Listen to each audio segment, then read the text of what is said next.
साहूनम वंदितु सर्वसिद्धे ध्रुवमचल मनोवमं गतिं पत्ते वोच्छामि समय पाहु मृणमौसुध केवली भणिदं नमः समय साराय स्वानुभूत्या चकासते चित्स्वभावाय भावाय सर्वभावांतरक्षिदे निज स्वरूप को परमरस जामे भरो अपार वंदो परमानंदमय समय सार अविकार।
दो 224 से 226 तक की गाथाएं चली थी अपनी यहाँ, जहाँ उदाहरण दिया था कि फल की वांछा से जो राजा का सेवन करता है वो फल को प्राप्त करता है। उसी प्रकार जो फल की वांछा से कर्म करता है वह उसके फल को पाता है, लेकिन अज्ञानी कर्म फल की वांछा से रहित है, इसलिए उसे कर्म का फल प्राप्त नहीं होता। अब इसमें कलश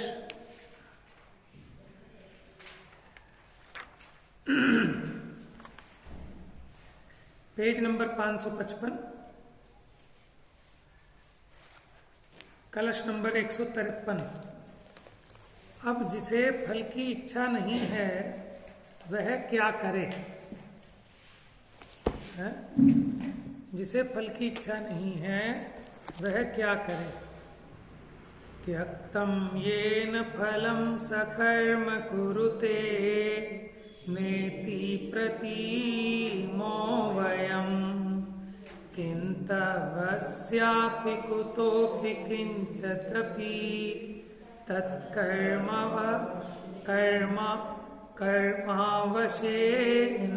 कर्मावशेनापतेत् तस्मिन्नापतिते त्वकम्प परमा ज्ञानस्वभावे स्थितो ज्ञानी किम कुरुतेत किम न कुरुते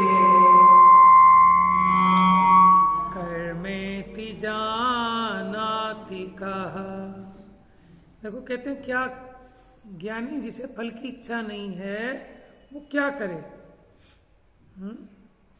देखो सबसे नीचे क्या लाइन लिखी, ज्ञानी किम कुरुतेत किम न कुरुते कर्मेति जानाति कः।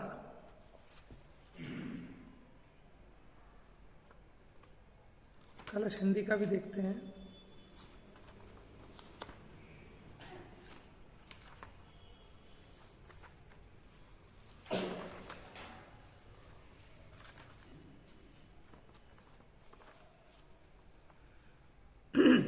जिसे फल की चाहना वह करे यह जचता नहीं, यदि विवशतावश आ पड़े तो बात ही कुछ और है। अकंप ज्ञान स्वभाव में थिर रहे जो वे ज्ञानी जन, सब कर्म करते या नहीं यह कौन जाने विज्ञ जन। प्रश्न किया था कि जो फल की वांछा नहीं है वह क्या करे, माने कुछ भी ना करे, और क्यों करे? जिसे फल की वांछा नहीं है वो क्यों करे, क्या करे, कुछ नहीं करे। यही बात यहाँ कही कि जिसे फल की चाह ना वह करे, ये जचता नहीं। यदि विवशतावश आ पड़े तो बात ही कुछ और है। माने उसको करने के प्रति वैसा उपादेयपना नहीं है, लेकिन कर्म के उदय जनित उस भूमिका में वैसा राग रहने से जो होता है, लेकिन उसमें उपादेयपना नहीं है। अकंप ज्ञान स्वभाव में स्थिर रहें जो वे ज्ञानी जन, सब कर्म करते या नहीं ये कौन जाने विज्ञ जन। माने ज्ञानी तो अपने स्वरूप में स्थिर रहते हैं, अब वो कर्म करते हैं या नहीं करते कौन जाने, तो विज्ञ जन ज्ञानी जाने। माने वो यहाँ कहना चाहते हैं कि उनकी श्रद्धा अपने स्वरूप में एकाग्र हुई है। वो भले ही बाहर में कर्म करते हुए दिखाई दें, लेकिन वास्तव में वो करते हुए भी नहीं करते। जैसे उदाहरण दिया था ना नौकर का, कि नौकर करता हुआ भी अकर्ता है, और जो सेठ जी हैं वो नहीं करते हुए भी करता है। वही बात यहां लगा ले।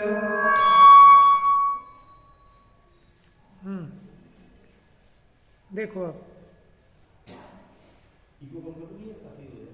है सही था ये, बिल्कुल अभी अभी खराब हो गया अपने। मैंने एक मिनट कुछ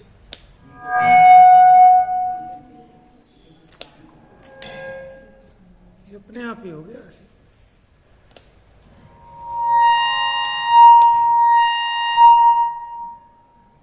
बस ठीक है। चलिए देखिए, कोई बात नहीं।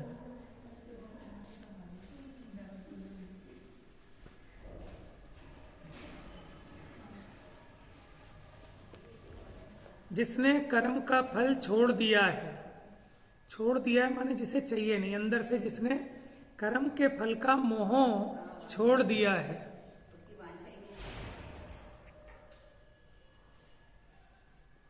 वह कर्म करता है ऐसी प्रतीति तो हम नहीं कर सकते। माने जिसको इच्छा ही नहीं है वो क्यों करेगा। किंतु वहां इतना विशेष है कि उसे भी किसी कारण से कोई ऐसा कर्म अवस्था से आ पड़ता है, माने जिस पर उसका बस नहीं है। उसके आ पड़ने पर भी जो अकंप परम ज्ञान स्वभाव में स्थित है, ऐसा ज्ञानी कर्म करता है या नहीं यह कौन जाने। देखो, ज्ञानी के परवशता से कर्म आ पड़ता है तो भी वह ज्ञान से चलायमान नहीं होता। आपको एक ज्ञानी की कथा हमें क्यों सुना रहे हो? हम तो अज्ञानी हैं, हमें अज्ञानियों की सुनाओ। क्या ज्ञानी को ही तो ज्ञानी बनाना है, ठीक है ना। तो जब तक उसे ज्ञानी का स्वरूप नहीं समझाएंगे, चारित्र नहीं बताएंगे, तब तक वो कला कैसे सीखेगा कि ज्ञानी कैसे हुआ जाता है। अभी तो एक ज्ञानी का मतलब क्या समझता है कि शास्त्र की हमें एक एक चीज पता लग जाए, मुंह जवानी रटे हों, और जब कोई पूछे हम तुरंत बता दें, तो समझता है कि साहब ये बड़े ज्ञानी। लेकिन ज्ञानी का मतलब ये नहीं है। ज्ञानी वो है कि जो अपने को पर से अप्रभावित रखते हुए स्वयं को स्वयं से सुखी करना जानता है। माने जो अपने सारे संकट को मेटना जानता है वो ज्ञानी है, और उसे अपने दुखों को मिटाने के लिए किसी पर की आवश्यकता नहीं है। जो इस कला को जानता है वो ज्ञानी है।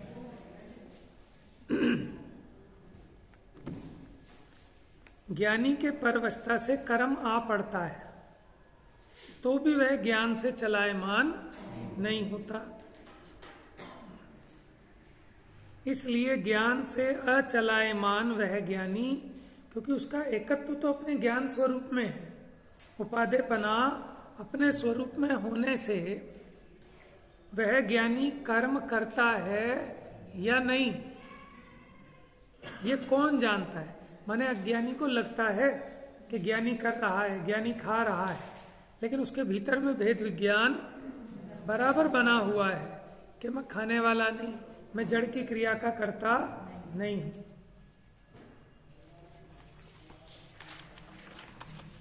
ज्ञानी की बात ज्ञानी ही जानता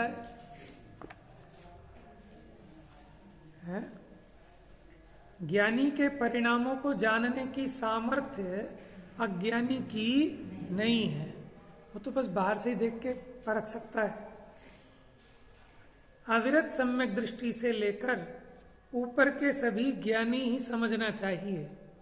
उनमें से अविरत सम्यक दृष्टि, देश विरत सम्यक दृष्टि और आहार विहार करते हुए मुनियों के बाह्य क्रियाकर्म होते हैं।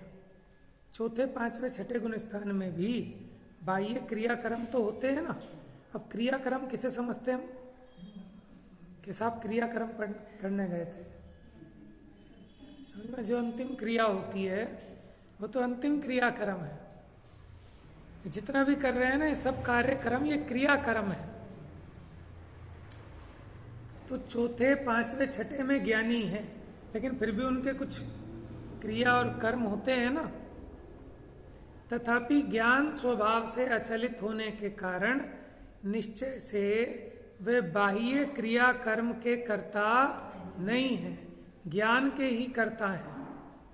अंतरंग मिथ्यात्व के अभाव से तथा यथासंभव कषाय के अभाव से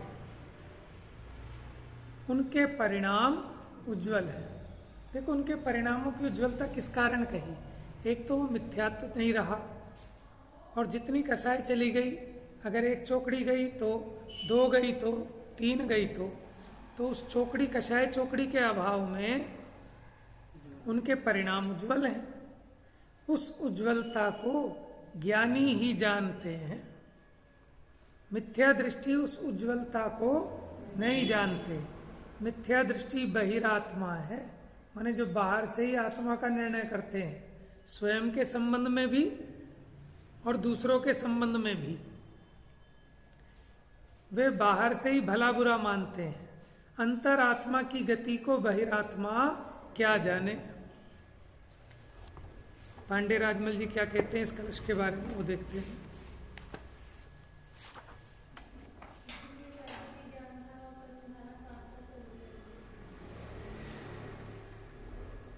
साधक दशा में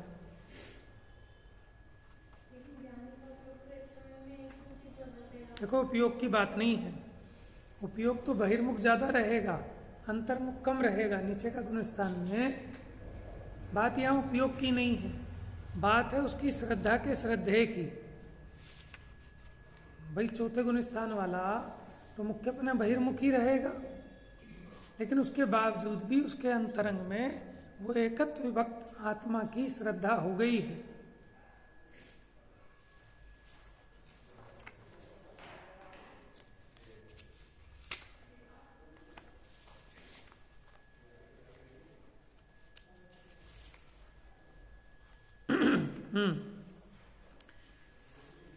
देखो, जिस सम्यक दृष्टि जीव ने कर्म के उदय से है जो भोग सामग्री, उसकी अभिलाषा यानी सर्वथा ममत्व छोड़ दिया है, वह सम्यक दृष्टि जीव ज्ञानावरणादि कर्म को करता है, ऐसी तो हम प्रतीति नहीं करते। भावार्थ, जो कर्म के उदय के प्रति उदासीन है उसे कर्म का बंध नहीं है, निर्जरा है। किंतु सम्यक दृष्टि के भी बिना ही अभिलाषा किए बलात्कार ही पहले ही बांधा था जो ज्ञानावरणादि कर्म, उसके उदय से हुई है जो पंचेंद्रिय विषय भोग क्रिया, वह प्राप्त होती है। माने अगर पूर्व कर्म का उदय हो, आप नहीं भी चाहो, समझ में है ना, तो भी वैसे बनाव बनते हैं, क्योंकि परद्रव्य की क्रिया संबंधी।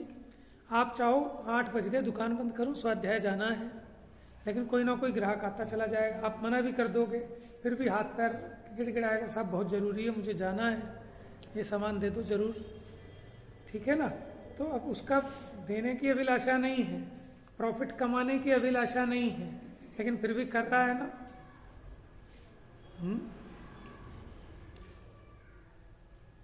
तो ऐसे ही जो पहले बांधा था ज्ञानावरणादि कर्म, उसके उदय से हुई है जो पंचेंद्रिय विषय भोग क्रिया, वह प्राप्त होती है। जिस प्रकार किसी को रोग, शोक, दरिद्रता मांगने पे होती है कि बिना मांगे? कोई अभिलाषा करता है बीमार पड़ने की, लेकिन पड़ता है कि नहीं पड़ता है? उसी प्रकार गरीबी कौन चाहता है, वियोग कौन चाहता है, शोक कौन चाहता है? नहीं चाहता, लेकिन फिर भी होता है, तो बिना ही वांछा के होता है। अनिच्छक है सम्यक दृष्टि पुरुष, उसको बलात्कार होती, माने अवश बने, उस पर उसका वश नहीं है। तो सम्यक दृष्टि पुरुष अनिच्छुक है, फिर भी उसको होती है भोग क्रिया। उसके होते हुए सम्यक दृष्टि जीव अनिच्छक होकर कर्म के उदय में क्रिया करता है, तो क्रिया का करता हुआ क्या? माने वो नौकर पूरी दुकान चलाता है, पूरा एक एक हिसाब किताब रखता है, लड़ता है झगड़ता, भाई उधारी दो पहले पुरानी, फिर दूंगा आगे। अब बताओ, ये सब करता हुआ भी वो उस कार्य का करता है क्या? क्यों? क्योंकि उसे अपनी और सेठ के मालिकपना किसमें है? भले ये भी विचार रूप नहीं है, लेकिन श्रद्धा तो पूरी है। विचार तो नहीं करता रे मेरा क्या सेठ की दुकान है, ऐसा विचार नहीं करता। और अगर ऐसा करे तो फिर बेईमान, और अपनी मान ले श्रद्धा में उस दुकान को, तो बेईमान, चोर।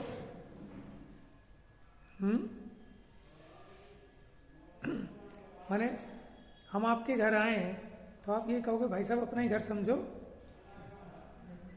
समझ में आया? आराम से बैठो।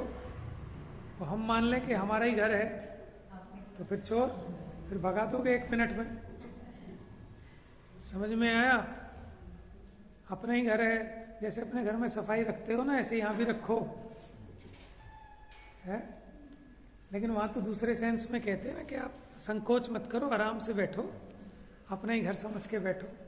लेकिन कहने से नहीं होता, कितना भी बैठ जाए, लेकिन जो विश्राम अपने घर में मिलता है वो कहीं नहीं मिल सकता। चाहे कितनी बढ़िया आपको रजाई दे, गद्दे दे, बढ़िया सोने का स्थान दे, लेकिन आपको वो रिलैक्स नहीं होता। क्यों? क्योंकि भले सब हो रहा है, लेकिन अंदर में आपकी श्रद्धा यही है कि मेरा ठिकाना, ये पद मेरा पद नहीं है, ये अपद है, अपद है। इसको लगी रहती है कि कब जाऊं अपने घर, तब मिले पूर्ण विश्राम। तो ऐसे ज्ञानी को कार्य सब होते हैं, लेकिन उसमें कैसे अंतरंग उदासीनता रहती है उसको।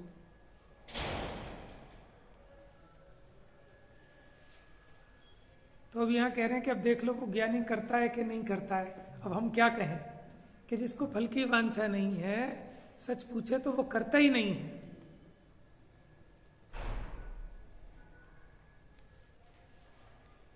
सर्वथा क्रिया का कर्ता सम्यक दृष्टि जीव नहीं है। किसका कर्ता नहीं है? भोग क्रिया का। कैसा है सम्यक दृष्टि जीव? ज्ञायक स्वरूप मात्र है, ऐसा उसको निर्णय हुआ है। तथा कैसा है सम्यक दृष्टि जीव? निश्चल परम ज्ञान स्वभाव में स्थित है। भले ही वो चारित्र अपेक्षा नहीं है, लेकिन श्रद्धा अपेक्षा तो परिपूर्ण है।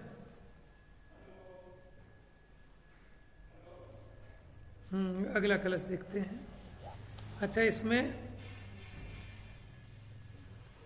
एक प्रश्न उठाया, क्या एक ज्ञानी को दूसरे ज्ञानी की पहचान हो जाती है? आप कह रहे हो ज्ञानी तो नहीं पहचानता, तो ज्ञानी पहचान लेता है क्या दूसरे ज्ञानी को? जरूरी नहीं है। हाँ भाई, आप अंदाजा किस चीज से लगाओगे? आप मुझे एक बात बताओ, ये बताओ, अमृतचंद्र आचार्य ज्ञानी थे कि अज्ञानी थे? आप कैसे कह सकते हो?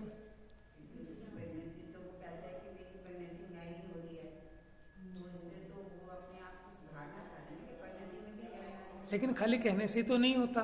द्रव्यलिंगी मुनि इतनी अच्छी बात कहे कि उसका उपदेश सुनकर जीव सम्यक दृष्टि हो जाए, लेकिन स्वयं मिथ्या दृष्टि है। आप कैसे कहते हो कि अमृतचंद्र आचार्य? मैं कोई प्रश्न चिन्ह नहीं खड़ा कर रहा, मैं तो एक समझाने के लिए एग्जाम्पल ले रहा हूं, जिससे कि आपको तुरंत सोचने को मजबूर हो जाएं आप लोग कि हम ये मानते हैं कुनकुन आचार्य सम्यक दृष्टि थे, और इसमें हम 1% शंका भी नहीं कर सकते। क्यों? वीतरागता की बात करते हैं ना, इसीलिए। तो वीतरागता की बात तो मैं भी कर रहा हूँ। बताओ भाई, वीतरागता की बात तो वो द्रव्यलिंगी अभव्य मिथ्या दृष्टि वो भी कर रहा है। तो उन बातों में कहीं ना कहीं राग की बात आ जाती है। देखो, वो जो 9वें ग्रह जाते हैं मुनि, अभव्य हो, अभव्य माने जो कभी मोक्ष जा ही नहीं सकता, ठीक है, लेकिन 28 मुलगुण ऐसे निरतिचार पलते हैं समय सार, माने वो आपको ऐसी सुनाएंगे कि आप सम्यक दृष्टि हो जाओ। ऐसी कोई मोटी भूल नहीं है, माने उनके स्वयं के पकड़ में नहीं आ रही, तुम्हारे बाहर वाले की तो क्या आएगी। समझ में आया? और माने ऐसी उदासीनता शरीर से भी कि इसको खाल को उतार कर कोई नमक भर दे तो उफ नहीं करे, इतनी कसाई की मंदता। ठीक है, आप कैसे कहते हो? आप तो ये कहोगे भैया इससे बड़ा सम्यक दृष्टि कोई नहीं होगा। आप ये सोचो, हम निर्णय किस चीज से कर रहे हैं? या तो क्षयोपशम ज्ञान से। कुनकुन आचार्य ने क्या इतनी गहरी बात कही, भाई साहब आत्मा को हाथ पे रख के दिखा दिया। तो ये तो क्षयोपशम ज्ञान का कमाल है। कोई ज्ञानी ऐसा हो सकता है कि जिसे 2 शब्द बोलने ना आए, कोई बुला ले, साहब ये बड़े ज्ञानी है, आप जरा 2 शब्द सुनाओ, वैसे देख के संकोच करके बैठ जाए। आप कहोगे काहे का ज्ञानी है? तो आपने ज्ञानी पने का निर्णय काहे से किया? क्षयोपशम ज्ञान से। और कोई नंबर 1 का महाकसाई मिथ्या दृष्टि, ठीक है, लेकिन बुद्धि बहुत तेज हो। समझ में आया? और वो ऐसी बात करे, ऐसी बात करे, याद है आपने कथा सुनी होगी, वो ब्रह्मचारी का वेश धारण करके आ गया एक चोर, और उसने पहले ढंग से पढ़ाई लिखाई कर ली सारी, पूरे परिचय वरिचय सहना सीख लिए, तभी तो उस पर भरोसा बना सेठ जी को। और सेठ जी ने कहा कि आप आओ हमारे यहाँ ठहरो। नहीं नहीं, हमें यहीं जंगल वंगल में हमारा बढ़िया है, हमें कुछ नहीं रहना, हम संसारियों से गृहस्थों से दूर रहें, उसमें ही अच्छा है। तो बातें तो देखो कैसी कैसी बना रहा है, लेकिन भीतर में अभिप्राय कैसा है? समझ में आया? और इतनी ज्ञानमयी बातें करें, इतनी वैराग्य की बातें करें कि उसके प्रवचनों में देश दुनिया के लोग आने लगे और इतनी उसकी प्रतिष्ठा बन गई। लेकिन ये सब स्वांग किस लिए कर रहा था?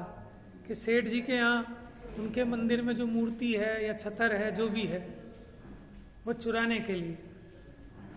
समझ में आया?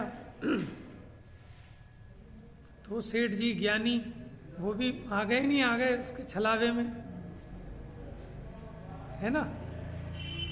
तो अभी आप ये बताओ कि अगर कोई अच्छी बातें करे, ठीक है, अमूमन हम ऐसे ही मानते हैं कि जो अच्छी बातें कर रहा है वो अच्छा है, लेकिन अभी हमें अपने ऊपर घटित करना है ना।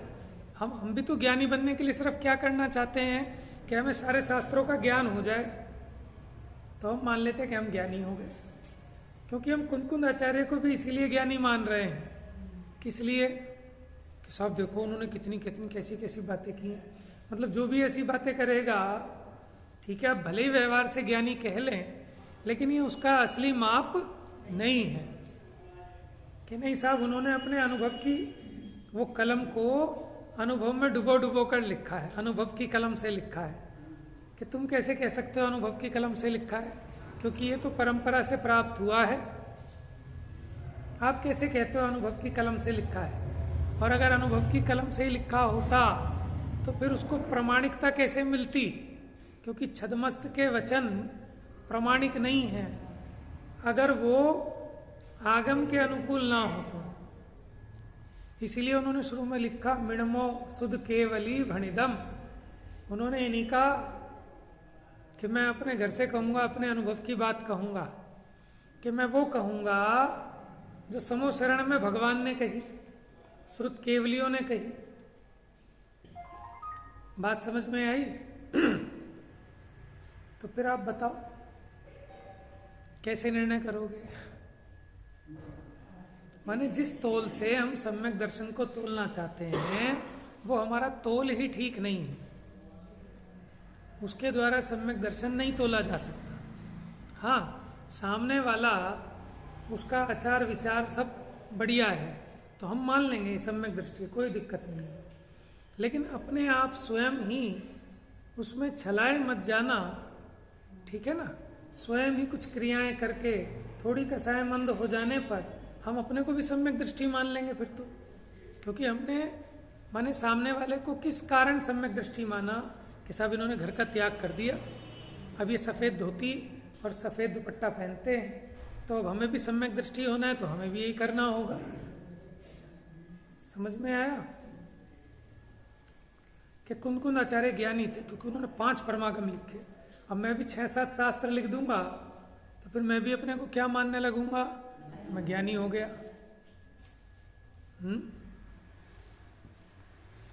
तो यहाँ कह रहे हैं कि एक अज्ञानी को तो ज्ञानी की पहचान नहीं होती, लेकिन ज्ञानी को तो हो जाती होगी। बताओ, एक ज्ञानी को दूसरे ज्ञानी की हो जाएगी कि नहीं हो जाएगी? कि देखो ऐसा जरूरी नहीं है, सिर्फ वो भी अनुमान लगा सकता है, और वो भी किससे लगाएगा? उसके वचनों से, उसकी चेष्टा से, है ना, उसी से तो अंदाजा लगा सकता है, लेकिन कंफर्म नहीं कह सकते। अच्छा, दूसरे की छोड़ो, अपनी पता लगा ले, वही बहुत है। समझ में आया?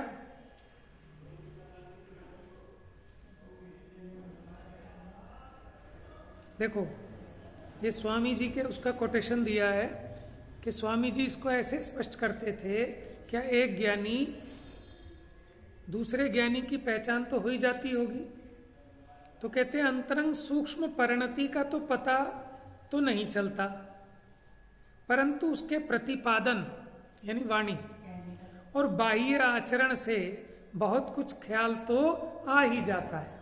माने देखो, शास्त्र में तो यही कहा है कि जो आगम सम्मत बात कहे, ठीक है ना, आगम सम्मत आचरण करे, तो उसे आप सम्यक दृष्टि, सम्यक ज्ञानी, सम्यक चारित्रवान मानना।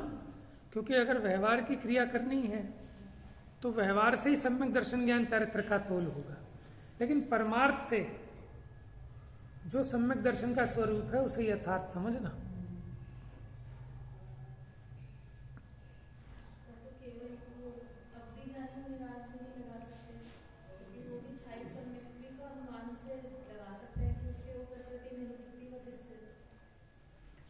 अवधि ज्ञानी कर्म परमाणुओं को जान सकते हैं ना।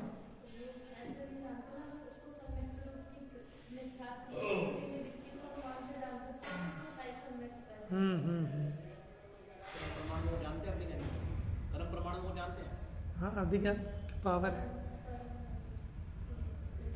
मैंने अवधि ज्ञान के विषय है ना, जगन्य, मध्यम, उत्कृष्ट, तो जो उत्कृष्ट वाला जानता होगा ना, वो परमाणु तक को जान लेता है। और कर्म तो स्कंद है बहुत सारे परमाणुओं के। उनके अनंतानुबंधी का जाएगा, जिसका आप वो जान लेंगे कर्म का, जिसके वो उपशम वगैरह हुए हैं, शांत प्रकृति होगा, तो उससे पहचान लेंगे सब दृष्टि।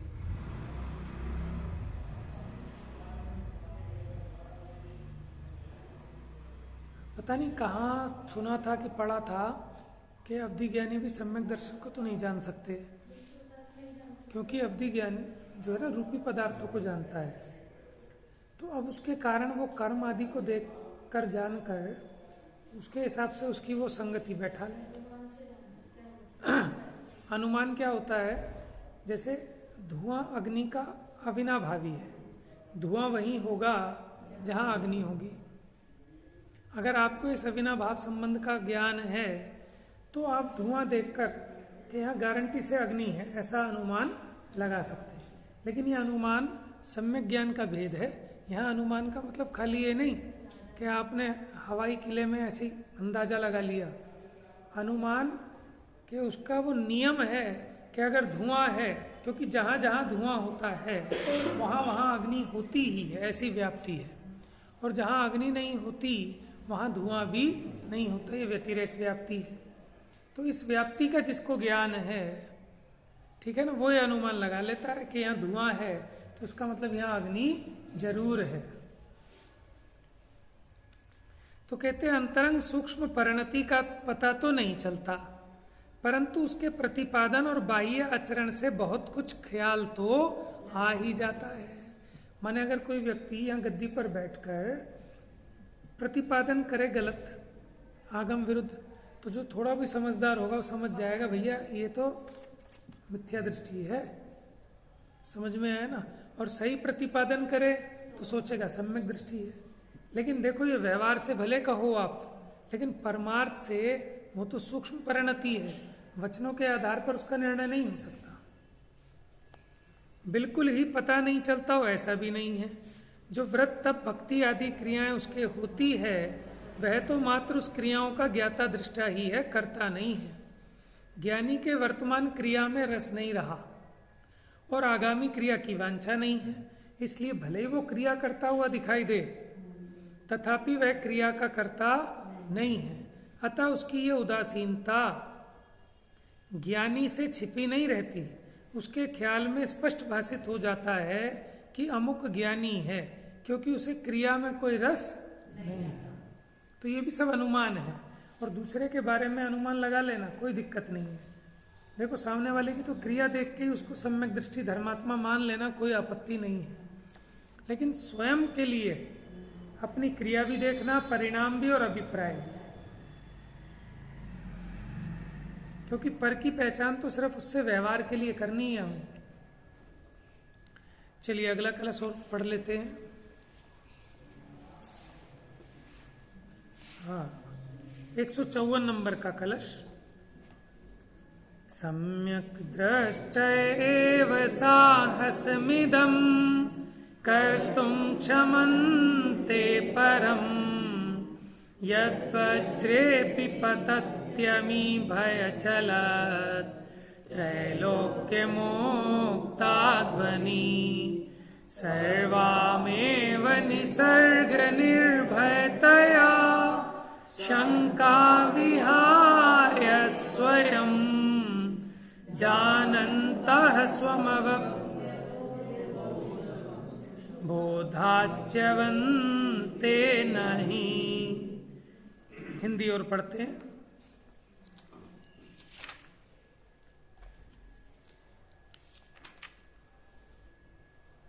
वज्र का हो पात जो त्रैलोक्य को विह्वल करे, फिर भी अरे अति साहसी सद दृष्टि जन निश्चल रहे, निश्चल रहे निर्भय रहे निशंक निज में ही रहे, निसर्ग ही निज बोध वपु निज बोध से अच्युत रहे। माने अपने ज्ञान स्वभाव से च्युत नहीं होता ज्ञानी, इसलिए ज्ञानी निर्भय होता है। त्रैलोक्य में ऐसा वज्रपात हो जाए कि तीनों लोक विह्वल हो जाएं, फिर भी ज्ञानी अति साहसी है। कि कैसे कहते हो अति साहसी है? भूकंप आएगा तो ये नहीं भागेगा क्या?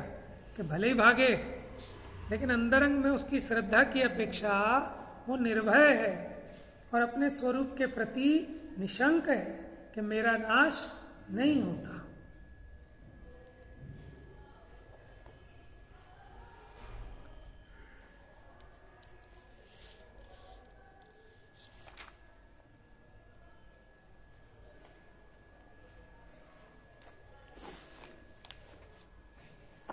जिसके भय से चलायमान होते हुए तीनों लोक अपने मार्ग को छोड़ देते हैं, ऐसा वज्रपात होने पर भी ये सम्यक दृष्टि जीव स्वभावतः निर्भय होने से, देखो बाहर में तो दिखेगा आपको भागता दौड़ता भयभीत होता, लेकिन स्वभावतः निर्भय है। कैसे? बराबर श्रद्धा में बात है कि मेरा नुकसान हो नहीं सकता। ये जो पुद्गल का नुकसान है वो मेरा नुकसान है, लेकिन फिर भी अभी परिणामों की जितनी अस्थिरता है वो अस्थिरता जन्य उसके वो क्रिया आदि सब देखने में आती है। लेकिन अज्ञानी के और ज्ञानी के जमीन आसमान का फर्क है उस दुख में। समस्त शंका को छोड़कर स्वयं अपने को जिसका ज्ञान रूपी शरीर अबद्ध है ऐसा जानते हुए, अबद्ध माने जिसको कोई घात नहीं कर सकता। कैसा है उसका शरीर? ज्ञान शरीरी त्रिविध कर्म मल वर्जित सिद्ध महंता। कैसे तो सिद्ध है, लेकिन ज्ञानी भी जानता है कि मेरा स्वभाव ऐसे ही है।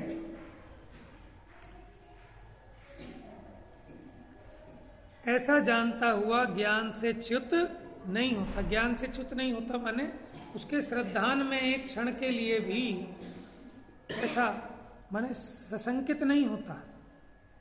किस बात से? कि मैं ज्ञान स्वरूपी हूं, ऐसा उसकी श्रद्धा में निरंतर बना रहता है, भले विचार रूप नहीं हो। ऐसा परम साहस करने के लिए मात्र सम्यक दृष्टि ही समर्थ है।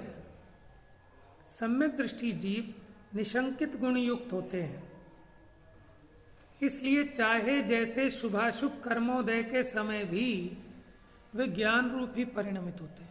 अब अज्ञानी को कैसे दिखे? अज्ञानी कहेगा ये भी तो भाग रहा है अपना सामान उठा के, लेकिन ये निचली भूमिका वाले की बात है। अब उसकी भूमिका बढ़ती जाएगी तो फिर तो वो है ना निर्जन, वो तिन सुथिर मुद्रा देख मृगगण उपल खाज खुजावते।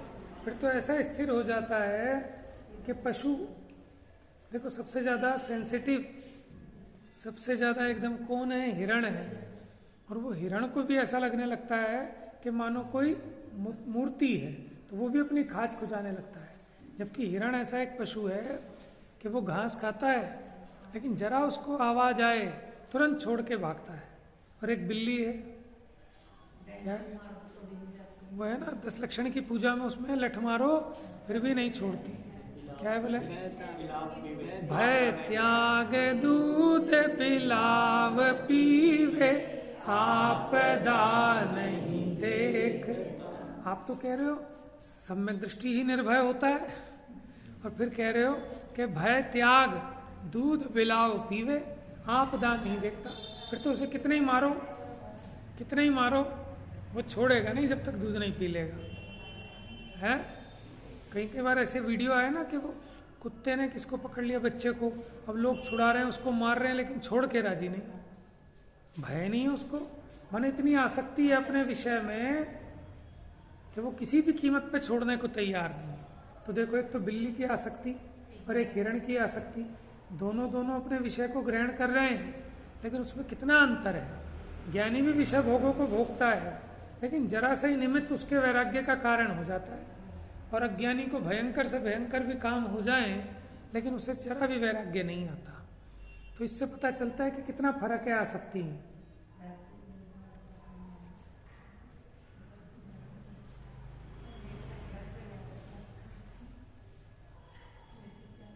जिसके भय से तीनों लोकों के जीव कांप उठते हैं,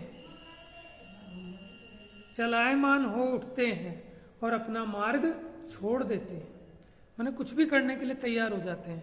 आज अपने बच्चे को कुछ ऐसा हो जाए, ठीक है ना, हम भले ही कितनी बड़ी बातें बनाते हों, हम किसी तांत्रिक को नहीं छोड़ेंगे, कोई अभक्ष औषधि लेने से नहीं छोड़ेंगे।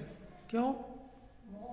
भयवान है ना अज्ञानी, तो अपने मार्ग को छोड़ देते हैं। सच्चे मार्ग को छोड़ के झूठे मार्ग पे आ जाएगा।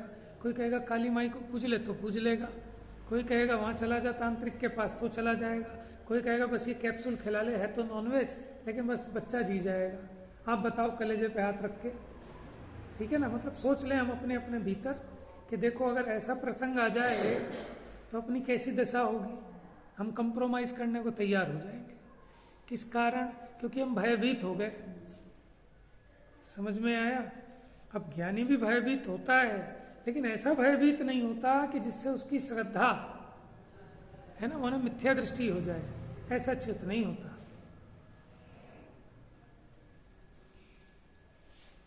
तो जिसके भय से तीनों लोकों के जीव कांप उठते हैं। अभी अपने सबसे प्रिय संयोग का वियोग होने लगे तो जीव कांप उठता है, लेकिन सम्यक दृष्टि चूंकि भेद ज्ञान है उसके पास, वो वैसा नहीं कांपता जैसा अज्ञानी कांपता है। ठीक है, ये संसारी अज्ञानी अपने मार्ग को छोड़ देते हैं, न्याय नीति छोड़ दें, अपना धर्म छोड़ दें, कर्म छोड़ दें, सब छोड़ दें, लेकिन वो नहीं छोड़ता। वो जानता है कि मैं अचल ज्ञान स्वरूप हूं और उसकी श्रद्धा बराबर उसी स्वरूप में टिकी रहती है। तो ऐसा वज्रपात होने पर भी, इसी का नाम तो वज्रपात है। वज्रपात का मतलब ये थोड़ी है कि बड़ा भयंकर बिजली गिरेगी, उसी का नाम वज्रपात है। ठीक है ना, किसी के घर में जवान बच्चा मर गया, क्या ये वज्रपात नहीं है? समझ में आया कि 10 साल जोड़ के एक एक कन काट पेट काट काट के उसने पूंजी जोड़ी थी कि बेटी की शादी करूंगा, और 2 दिन पहले ही डकैती हो गई घर में। तो ये वज्रपात नहीं है क्या? तो इसमें ज्ञानी भयभीत नहीं होता, क्योंकि वो संयोगों को अपने से भिन्न जानता है। वो तो पहले से ही तैयार है, उसको पहले ही पता है, लेकिन कहीं उसका राग अटक रहा है, और जब उसके साथ ये हो जाता है तो कहता मुझे तो पहले ही पता था, ये तो मेरा बिना मतलब का विकल्प था। समझ में आया? वो मोह भी टूटा। माने पाप का उदय अज्ञानी जीवों को दुखी करने के लिए होता है, लेकिन ज्ञानी को वो वैराग्य में निमित्त होता है। उसके मोह का वो मोह टूट जाता है, उसका जो थोड़ा बहुत अटक रहा था अभी, वो भी टूट जाता है। समझ में आया?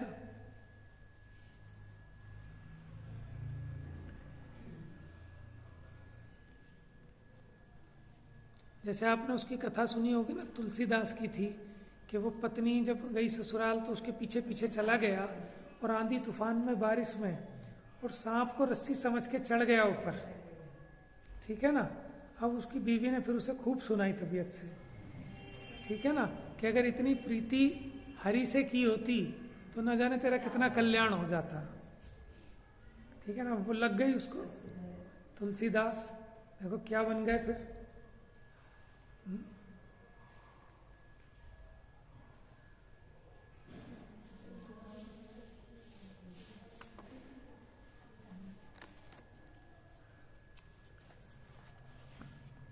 एक इसी से मिलती जुलती और है, इन्हीं की है, किसकी है, हमें 6th क्लास में हमारे हिंदी के मास्टर जी ने सुनाई थी कि कोई कवि, वो तो सूरदास ने सुनाई थी शायद उन्होंने, अब सही है गलत है।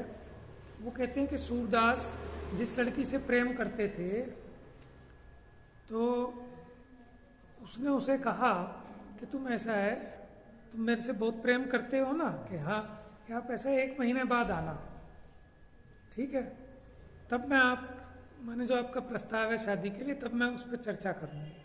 कि ठीक है साहब। अब 1 महीना हो गया, अब वो उसके घर के पास आया, कोई बुढ़िया सी औरत बाहर झाड़ू लगा रही थी। उसने पूछा भैया कहाँ है वो? क्या आओ बताओ। एक बहुत बड़ा मटका सा रखा था, सुंदर, उससे ढका हुआ कपड़े से। उसने कहा इसमें है। उसने जैसे ही वो कपड़ा हटाया, उसको देखा, उसकी आंखें खराब हो गई उससे, ऐसा वो कहते हैं। ठीक है, अब आप किसी पे भी लगा लेना, ये तो एक उदाहरण है। उसकी आंखें खराब हो गई, माने अब उसमें था क्या कि उसने 1 महीने तक, ठीक है ना, जो भी माने खाना पीना छोड़ दिया, और जो मलमूत्र था वो उसमें भरती चली गई ड्रम में पूरा। ठीक है, अब 1 महीने बाद कि तू जिसको चाहता था, जो तुझे सुंदर लग रही थी, वो सारी सुंदरता निकल गई, वो इस ड्रम में है। समझ में? और उसको तो वो पहचाना ही नहीं, मानो वो इतनी कमजोर हो गई, ऐसी हो गई, बुढ़िया जैसी लगने लगी। तो कहने का मतलब क्या है कि जिसे तुम माने बिहाना चाहते थे, जिस पे तुम मोहित हो रहे थे, वो ये है, मलमूत्र मांस का घड़ा, है ना, ये है शरीर का स्वरूप। अब बताओ। लेकिन इतने पे भी माने वैराग्य आ जाए, ये बड़ी बात है। ऐसे कितने प्रसंग होते हैं जीवन में।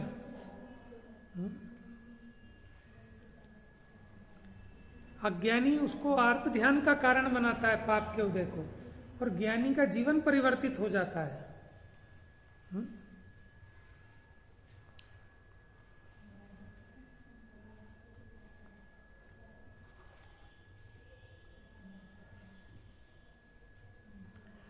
उसे ऐसी शंका नहीं होती कि इस वज्रपात से मेरा नाश हो जाएगा। यदि पर्याय का विनाश हो तो ठीक ही है, क्योंकि उसका तो विनाशिक स्वभाव ही है। ये देह व्याधि मंदिरम, कि देह तो बीमारियों का घर है, बीमारी इसमें नहीं होगी तो कहाँ होगी, इसलिए वो निर्भीक रहता है। बस 5 मिनट में पढ़ता हूँ, इनका भी पूरा हो जाएगा। पांडे राजमल जी क्या कहते हैं? स्वभाव गुण रूप परिणमी है जो जीव राशि वह, निश्चय से ऐसा धीरपना करने के लिए समर्थ होती है। कैसा साहस कि महान वज्र के गिरने पर भी सम्यक दृष्टि शुद्ध स्वरूप के अनुभव से सहज गुण से स्खलित नहीं होता। भावार्थ, कोई अज्ञानी ऐसा मानेगा कि सम्यक दृष्टि जीव के साता कर्म के उदय अनेक प्रकार इष्ट भोग सामग्री होती है, क्योंकि पुण्य तो होता ही सम्यक दृष्टि का। असाता कर्म के उदय अनेक प्रकार रोग, शोक, दारिद्र्य, परिचय, उपसर्ग इत्यादि अनिष्ट सामग्री होती है। साता के उदय में वैसी सामग्री, असाता के उदय में दुख रूप। उसको भोगते हुए शुद्ध स्वरूप अनुभव से चूकता होगा।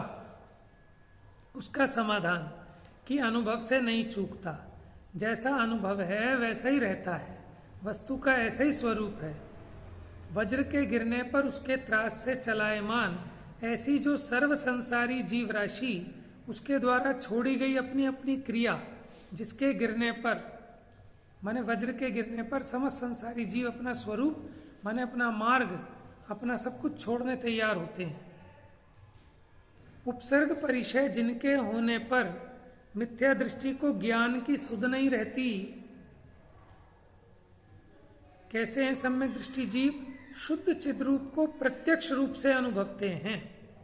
शाश्वत जो ज्ञान गुण वह है शरीर जिसका, माने इस शरीर को अपना शरीर नहीं देखते, वो ज्ञान को अपना शरीर देखते हैं। क्या करके? 7 प्रकार के भय को छोड़कर। जिस प्रकार भय छूटता है उस प्रकार कहते हैं। भय से रहितपना, स्वभाव से भय रहितपना होने से सम्यक दृष्टि जीवों का निर्भय स्वभाव है। इस कारण सहज ही अनेक प्रकार के परिचय उपसर्ग का भय नहीं है। इसलिए सम्यक दृष्टि जीव को कर्म का बंध नहीं है, निर्जरा है। कैसा है निर्भयपना? स्वयं ऐसा सहज है, क्योंकि ज्ञान और वैराग्य की सामर्थ्य है। और यहाँ पे भी सम्यक दृष्टि का मतलब माने चौथे गुण स्थान की अपेक्षा से तो कह रहे हैं। अगर ऊपर के गुण स्थान वाला सम्यक दृष्टि है तो उसके बाहर में भी दिखेगी उसकी निर्भीकता, लेकिन ज्ञानी होते ही भीतर में उसका वो डर तो निकल गया। समझ में आया ना? बच्चा होता है ना, बच्चे का डर निकल जाता है कि जब थोड़ा सा बड़ा हो जाता है ना, पहले जैसे मास्टर से डरता है, जब वो 10वीं में आ जाते हैं बच्चे तो फिर डर निकल जाता है। समझ में आया?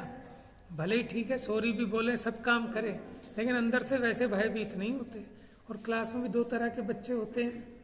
एक तो बदमाश टाइप होते हैं, मास्टर डांटता है और नीचे मुंह करके हंसते हैं। एक मारता है, दूसरा हाथ आगे और आगे करते हैं। और एक ऐसे होते हैं जो उसकी आवाज़ सुनते ही पेशाब निकल जाता है।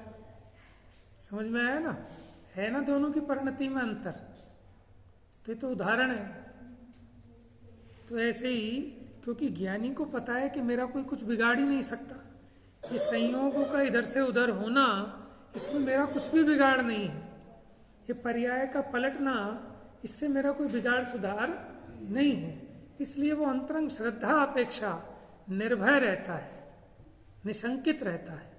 लेकिन अज्ञानी, उसको तो इन संयोगों में ही अपना सब कुछ दिखता है। एक संयोग हटा, उसे लगता है मैं लुट गया, मैं बर्बाद हो गया। ठीक है, इतना अंतर है ज्ञानी और अज्ञानी में। तो अज्ञानी महादुखी है और ज्ञानी महासुखी है। समझ में आया? समझ का फेर है। मिथ्यातम नाश वे को ज्ञान के,